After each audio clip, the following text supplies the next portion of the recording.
Hey, everybody, welcome back to the SuperBake podcast. I'm your host, SuperBake. Let's talk about stuff.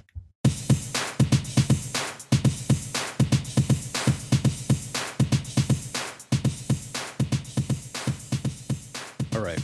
I have officially beaten the game Armored Core 6 Fires of Rubicon, and I'm officially a fan of that series. Uh, it might be my favorite FromSoft game. Yeah, that game rules. Uh, I'm almost ashamed that I have not followed the series hardly at all up until this point.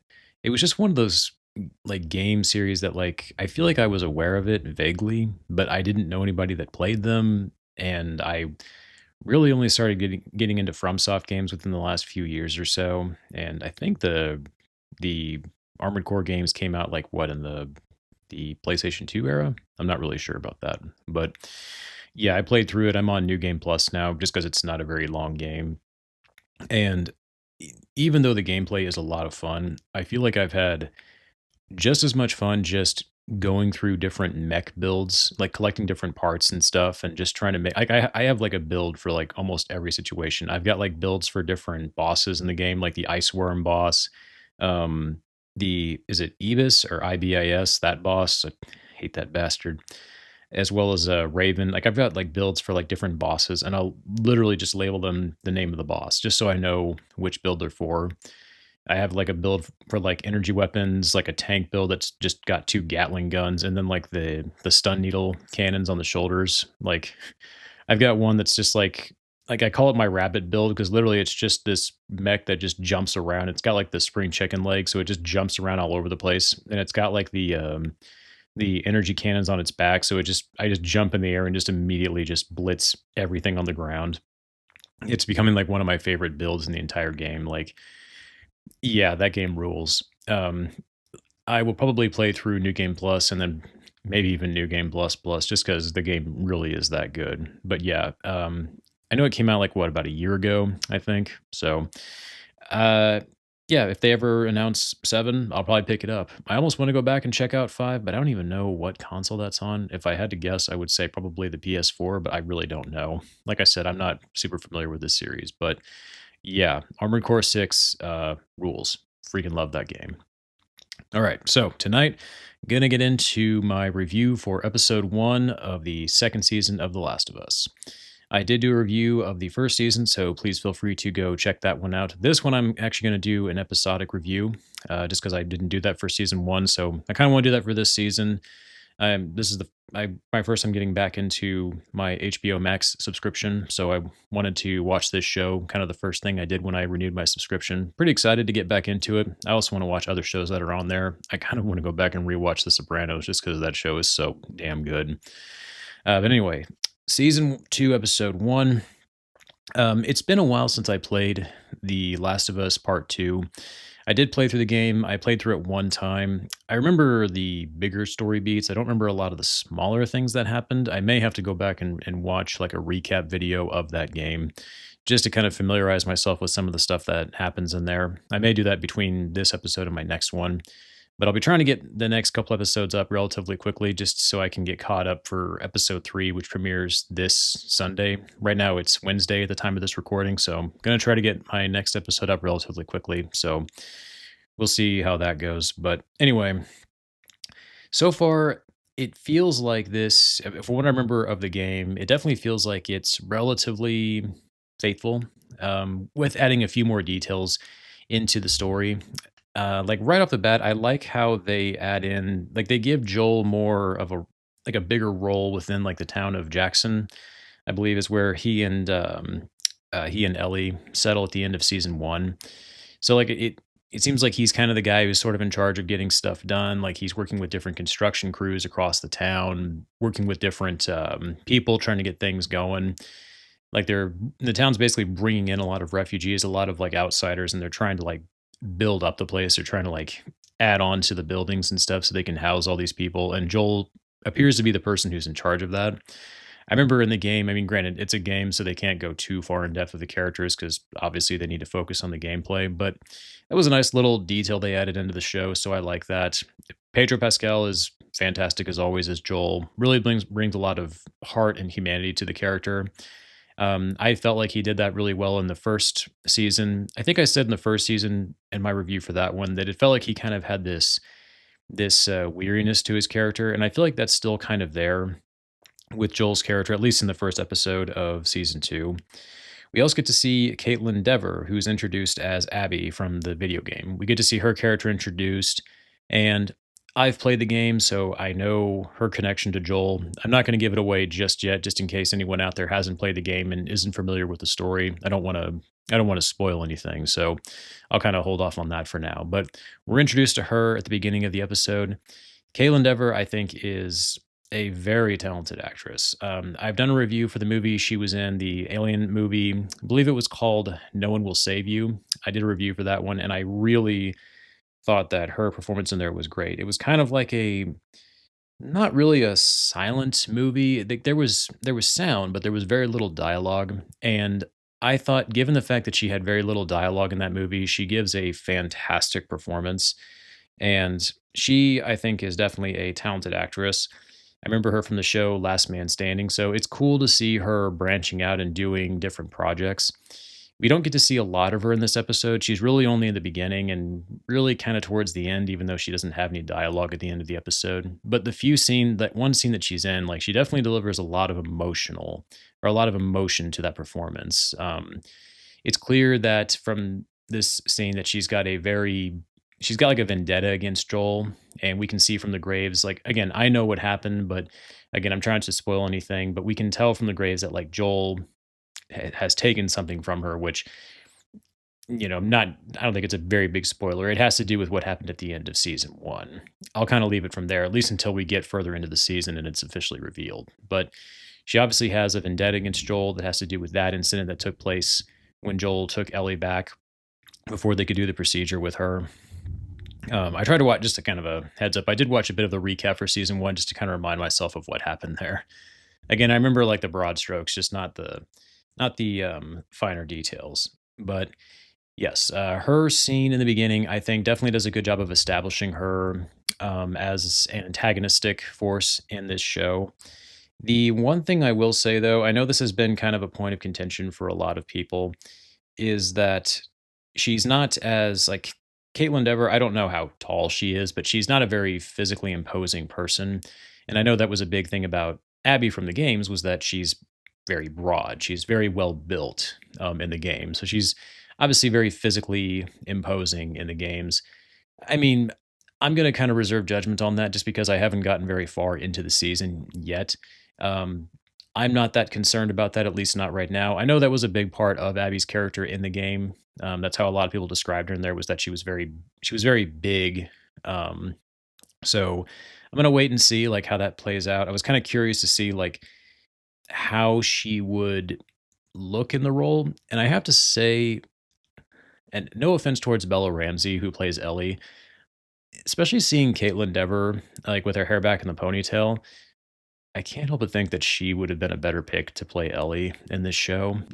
Not just because of like the way she looks, but also just because I don't know, like I was watching her, the way she delivered lines in the first few minutes of this episode, and it kind of felt like, I don't know, I couldn't help but think like, yeah, she seems like she has like the right like acting chops to be Ellie. But regardless, I mean, I think with the role that she is given in this show, I mean, I'm curious to see where she takes this performance. But yeah, just for the first few minutes, I mean, I think she definitely leaves a pretty good impact there. One thing they added into the show, at least I think that they added this. I don't recall this being in the video game. There's a scene where Joel goes to therapy, and the therapist is played by Catherine O'Hara, which was kind of weird seeing her in a show like this. Last thing I remember seeing her in was I didn't see the new Beetlejuice, but I watched the original recently.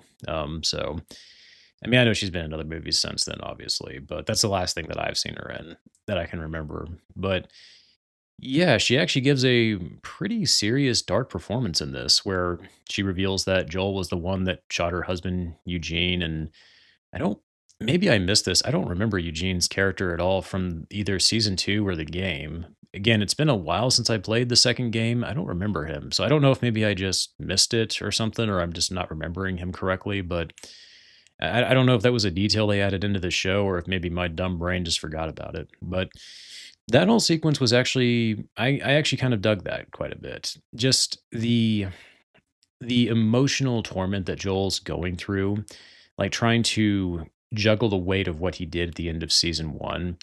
Like, one thing I do appreciate about the Last of Us series, just kind of in general, is I like the gray area it presents with humanity. Like, what Joel does at the end of season 1 is arguably a horrible thing. Like, he potentially dooms the lives of tens of millions of people by taking Ellie away so they can't create a vaccine. But at the same time, you do kind of at least understand where he's coming from. He looks at her as his daughter, like his surrogate daughter, and in a sense, like, she's like the one good thing in his life in this, godforsaken, miserable world that he's been forced to survive in. So that doesn't justify what he did, but you can at least understand like where he's coming from. Joel is a very human character. He's a guy who he's not evil. He's not a bad guy necessarily, but he is capable of doing what some people would probably consider very bad, inhumane things. So that's one thing about the Last of Us series that I've always kind of appreciated is that it's willing to kind of tackle those tougher subjects. And we see that in the way Joel handles this therapy session. Like, his therapist is like she's trying to get it out of him. She's trying to get him to, because she can tell that he's hiding something from her. And you can even see it on Joel's face. Like, he is agonizing over what he's done. Even though maybe there's a part of him that thinks he did it for noble reasons, I think deep down Joel knows that what he did probably can't be forgiven. And maybe he even suspects that there may be retribution for it. Um, and he wants to tell her desperately, but it's one of those things where it's like, how the hell do you even bring that up? How do you bring up the fact that you murdered a bunch of people to save, you know, the girl that you love, that you look at as your daughter? And yeah, like, and Pedro Pascal, I think, is pitch perfect in this scene. Just the tears that are coming out of his eyes, like you can definitely see and feel the emotion in his face as he's trying desperately, like he wants to tell her. You can tell he wants to tell her so bad, but it's just one of those conversations that's just so impossible to have with another person because where do you even begin? It doesn't even, and also it doesn't, probably doesn't help that much that she just told him that she harbors some animosity towards him for shooting her husband. So probably didn't butter him up very much. Thanks, Catherine. Way to, and plus she's like drunk during the therapy session too. I like that she just like wanders in with the bottle of liquor and just she's like already like just completely drunk before she even starts the therapy session. So Catherine O'Hara, she's great as always. I liked her in this role. Funny, but simultaneously like kind of serious too. I like how she kind of like tries to hurry him along too as he's sitting there. She just kind of keeps like she's timing him and stuff. I thought that was kind of a nice little touch. But yeah, that whole therapy session, I liked that aspect of the show. Um, I will say when it flashes to Ellie and we get to see her relationship with the other character, Dina, Bella Ramsey, again from Game of Thrones, I think she's a good actress. I haven't really seen her in anything else other than The Last of Us and the Game of Thrones series. Yeah, I don't know. Like, I think I liked her fine as Ellie in season 1, and I think she's still pretty good in season 2. But I will say this, I don't feel like she really matches the character in this season quite as much. In the first season, I think she definitely matched Ellie a bit more. In this season, I guess, well, particularly this episode, because this is the only one I've seen so far. Like, from what I remember of the show, she seems more antagonistic. And I don't remember Ellie being like that. Maybe I'm misremembering her. I mean, I remember she was angry at Joel, and we see some of that play out in this episode. We see like those tense moments between Ellie and Joel's character in this episode, but I don't remember her being this antagonistic towards a lot of the other characters, and I don't know if this is the writing, if it's Bella's performance. I don't know. I'm not really sure about that. But yeah, right now, based on this episode, I don't know how I feel about Bella Ramsey's performance of this character in this season so far. But I'm only one episode in, and I want to say I think they split this season up into two parts, and I think the first part's supposed to be 7 episodes. So like with Abby's character, I'm going to kind of reserve judgment a little bit there. Um, we get to see Ellie and Dina when they go out on patrol, and I do remember Dina from the video game. I remember her and Ellie's relationship together. I gotta say, and this is kind of one of my negative parts of the episode. I don't really see the chemistry between these two. In the game, I think they did a better job of establishing these two with like a romantic connection. Here, it definitely feels more forced, in my opinion.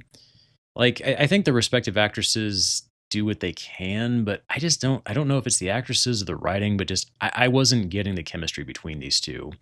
And the scene when they're at that party and they're dancing and stuff, again, to me, it didn't feel like these 2 really had a connection. Maybe that's just me, but that's just kind of how I felt in that scene. Otherwise, that scene plays out pretty much like how it does in the game when that guy insults them and Joel gets in there. Joel intervenes and then Ellie gets mad at him. I mean, pretty much felt like a beat for beat remake of the game. So it's really weird going back and watching this from the perspective of somebody who played the game like a few years ago. It's like this cobweb filled corner of my brain is suddenly coming back to life and being like, "Oh yeah, I remember that shit." But but yeah, I mean, it's been pretty faithful to the game so far. I also like how when Ellie and Dina go on their patrol, they encounter a quote unquote smart infected. And again, my old brain failing me, I don't remember if there were smart infected from the game. I remember there were different versions of them, but I don't remember the smart ones. But then again, I only remember the clickers because they were kind of the most iconic ones from the games. But speaking of, it was cool to see the clickers make their return again. Yeah, that little scene where Ellie and Dina were hunting down that one clicker and they set that little trap for it by throwing that bottle down the hallway. That was genuinely pretty tense. Then I like how Ellie just falls like fucking 20 feet through the floor and she's just fine. Like nothing's broken, not even a bruise or anything like that. Oh, yeah, and also when she's in the basement of that place and then she's looking at that People magazine, and then the background, I almost didn't see it at first. I had to watch the episode a second time, and then I saw the person in the background, that infected running away. That was genuinely creepy. That was like something out of a horror movie right there. Like, they definitely did a good job of making the scenes with the infected genuinely pretty creepy and unnerving. So all that stuff's really good. The gore in this also pretty cool too. I like when they find the bear that got attacked by a bunch of the infected. That was a pretty disgusting scene when you see that, just like the what they did to it. Like, yeah, definitely it's not over the top. It's not like Walking Dead bad. I always felt like Walking Dead was like it's almost like it was celebrating how gory it was. With this show, it does feel like it's kind of dialed down a little bit, which I like. I'm not a huge fan of gore. I'm sure I've said that probably quite a few times. Then the episode ends with there's a scene where you see these characters cutting open a pipe in Jackson, the town, the settlement that they're living in, and it looks like there's a bunch of like roots growing through it. And it's revealed at the end of the episode that it's actually cordyceps, the fungus, the infection that's actually causing all this. That's also growing into the pipe as well. And I think it's revealed in season 1 that the cordyceps kind of have like a hive mind and that they can spread through roots like underground for quite a ways. So, does this mean that the cordyceps are aware of Jackson? And does this mean that maybe they're alerting other infected of the area? There is a scene earlier in the episode where it shows Ellie and Joel's brother, is it Tommy, when they're out shooting infected, and I think they mentioned something about like how they've seen more infected in the area. So I wonder if this has something to do with that. Like maybe the cordyceps are getting intel from the pipe or something like that. Could be interesting. And then the final scene, it shows Abby and her crew finally reaching the Jackson settlement. So definitely seems like shit's about to hit the fan in the next episode. I'm kind of curious if we're going to get to see that infamous scene, if that's coming up in either, I would assume, the next episode or the one after that. But as of right now, like that was episode 1, and I would say it feels pretty faithful to the game. I am waiting to see like what they do with Abby and Ellie's characters in the show, but it definitely has me interested as far as like what's going to come next. Right now, I'm just trying to reserve judgment until I see the at least this half of the season before I really kind of give my overall thoughts on it. But as far as this episode, judging it by itself, I would say I think Pedro Pascal once again is great as Joel. I think Caitlin Dever definitely shows a lot of promise as Abby. Bella Ramsey, well, I think she does a okay job as Ellie. I didn't think the scenes between her and Dina, I just wasn't really feeling the chemistry between those two. It felt a little bit forced. It didn't feel natural to me. But I am genuinely interested to see like what they're going to do with the cordyceps, the infected, especially the smart ones that are in there. I'm curious to see like how much like with Abby and her gang, like much that's going to be like the gang or the game when they finally do come into the story and they intercept Joel. So we'll have to wait and see. But as of right now, I just thought this episode was decent. Nothing great. Didn't really knock my socks off or anything like that. But it has me genuinely interested for what's coming next. So we'll see what happens in episode 2. Which, like I said, hopefully we'll have that review up here in the next couple of days or so. Next up on the docket, I wanted to talk about the shadow drop from Bethesda for the Elder Scrolls Oblivion Remastered, which not really a huge surprise. I mean, I think it'd been hinted at for the last couple of years or so that this was something that was in development, but as far as I'm aware, I don't think anything like concrete had been revealed yet, at least nothing as far as like gameplay footage or a release date. And then at the time of this recording, it was what, yeah, yesterday? Yeah, they just revealed it on the 22nd. It was revealed and then it was released the same day. I think right now it's $50. Yeah, this really blew me away. I think a lot of people online had the same reaction as me. I think everyone was just kind of like, "Wait, what the fuck? Wait, Bethesda, when was this happening? You got to tell us about this stuff." I looked into it just a little bit, and it looks like development on this had started back in 2021, apparently. Full disclosure, I never really played Oblivion. I remember one of my friends in high school had brought it over on the 360, the Xbox 360, and I started playing it. And I mean, I thought it was pretty cool, but this was before I was really into games like Skyrim. I'd never really played the Elder Scrolls series. I was aware of it, but it was just never something that really was on my radar that much. I remember vaguely, I remember watching him play, or maybe I was playing, I can't remember, but I remember there was a scene where you're in like a coliseum and you're fighting or something like that, and then there's like this portal, and I think that's the portal that goes to Oblivion, and a bunch of demons or something come out of there, and then the game just kind of lets you just roam free and do what you want. And obviously this was before Skyrim, so I wasn't into open world games. I definitely liked my games much more structured and giving me more direction as far as like what they wanted me to do. So I remember just playing it and just being like, "Well, what do I do?" And it's like, well, you just do what you want. Just, you can go explore that cave. You can go in that castle, see if there's some loot in there. You can go kill that jackass by that campfire. You can do what you want. And I was just like, okay, but which one do you want me to do? The game's just kind of like, no, no, no, you're not getting it, dude. You can do what you want. It's like, but I don't know what I want. Tell me what I want to do. Like now I really appreciate games like that. Like I played Skyrim and that game ruled my life for a long time. So this is cool. This is kind of a nice way to maybe ease back into Oblivion. So I'm sure I'll probably end up getting it. But yeah, this one really surprised me, and the trailer looks really impressive. Just the graphics, especially like the effects on the animals. I was actually very impressed by that in particular. But just I saw the portal in the trailer. I remember that from the original game. I remember that kind of being an iconic scene where the portal opens and all those demons and stuff, or whatever the hell they are, come flying out of there. So yeah, I mean, this looks pretty cool, honestly, and it's the closest thing I think we're going to get for quite some time to the next Elder Scrolls game. So who knows? Maybe they'll remake the one before that, which was not. It wasn't Daggerfall. Was it Morrowind? I think that was the third game. I believe. I think that was the game before Oblivion, if I'm not mistaken. Yeah, I remember that game, watching one of my buddies play that on PC, like, way back in the day. But, yeah, I mean, I'm sure I'll pick this up. I mean, it's not even full price, which is actually very surprising. I'm kinda surprised that PlayStation, or not PlayStation, but the Xbox and PlayStation didn't charge full price for this thing.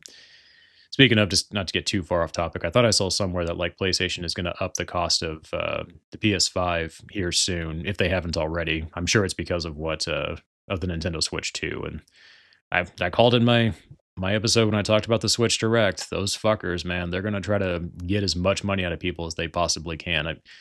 They watched that Direct and they were like, "Oh hell yeah, thank you, Nintendo." but but anyways, yeah, this looks really awesome. And man, what a surprise too. Like I would have expected like when they revealed it that it wasn't gonna come out until like later this year. So that was definitely a pretty cool surprise for me. But yeah, I mean, it's been a long time since I played Skyrim. I think it's been like close to 10 years or something since I last played that game. I know they've re-released it like multiple times. So hell, I would have thought that they would have remastered that before they would do Oblivion. But I guess they probably figured like they've re-released it so many times. They probably figured people are sick of it. Kind of like what they did with GTA 5. Like they've re-released that game like so many damn times. They've done it like multiple times on the PS3, then the PS4, and now on the PS5. I'm sure they'll do it again on the PS6 before GTA 6 comes out. So, yeah, if I end up picking this game up, I'll definitely, give my thoughts on here like I did with Armored Core 6. But yeah, I'm definitely excited about this. It's cool to get, I mean, not really a new Elder Scrolls game, but I guess something to kind of tide us over until the next official sequel comes out. So, yeah, exciting stuff, man. Just one more game to add to my backlog, my ever growing backlog of video games that I'm never going to get caught up on ever. All right, everybody. I think that's going to conclude tonight's episode. Once again, if you like what you heard, I am on Anchor, Spotify, and YouTube. Please feel free to like, share, and subscribe. It helps out the show, and I really appreciate it. And I will catch you all next time. Take care, everyone.